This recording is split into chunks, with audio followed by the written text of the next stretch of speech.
good morning to you.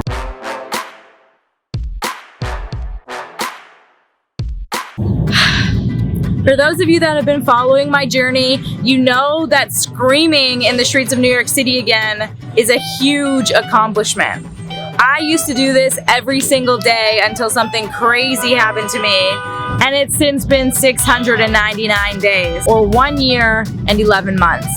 The last time you saw me, I was in a boot cast, walking with crutches. I'm happy to tell you that some things have changed.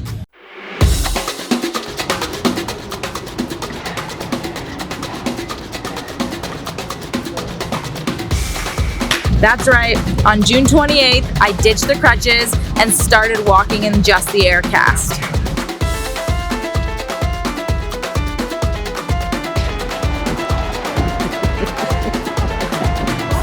I try to walk as normally as possible. I know. And yep, on August 23rd, I was fully healed and walked out of the hospital with 2 running shoes on.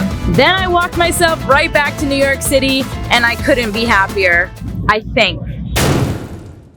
You see, there's a lot of uncertainty now that I'm free again, or rather, there's a lot of choice, and that makes things difficult for me. I don't mean to sound ungrateful. I know I basically moved heaven and earth just to be where I am today, and I know that I'm privileged to have even had that as an option.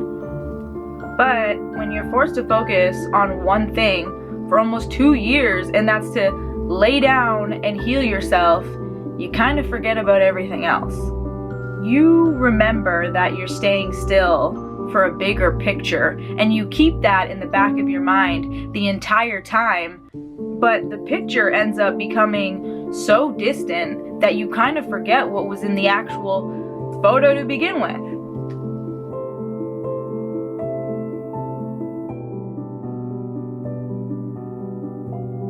It's almost like you're frozen in time too, because the 4 walls around you aren't changing and you're forced to be stagnant. When the miracle does happen and you're thrust back into reality and afforded all this choice again, you kind of just get overwhelmed.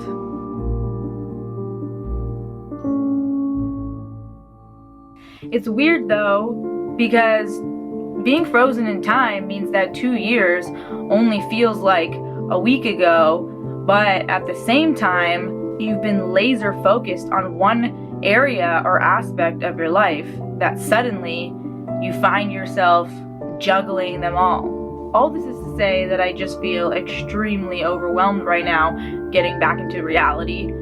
And that's overshadowing the genuine happiness that I feel to be walking again. But with that said, what I'm not gonna do is give up.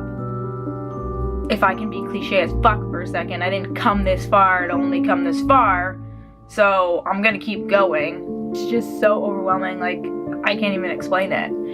It's hard to keep trusting the journey or the process, but you have to. You kind of have to just keep going regardless of how you feel about it. And keep trusting it, but it's hard, and I know that because I feel it every day. And in saying that, I actually have something to share with you, because I didn't come up with this mindset overnight, and it's extremely hard to maintain, but because of everything that I've read and all the information that I've taken in, I have a story, and it's about an ass. Yes, an ass. Hopefully this story helps you remember that you just can't give up, no matter what you're going through.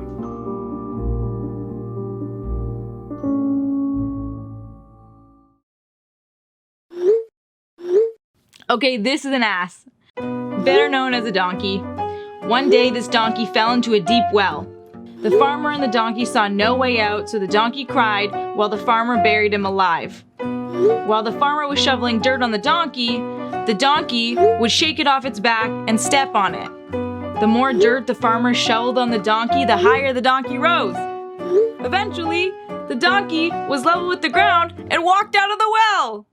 Be the ass. Be the donkey. Life is gonna shovel a lot of shit on you.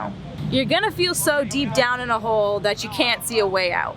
The trick is to shake that shit off, shake the dirt off, and treat your troubles like stepping stones. You can get out of the deepest wells by just not giving up.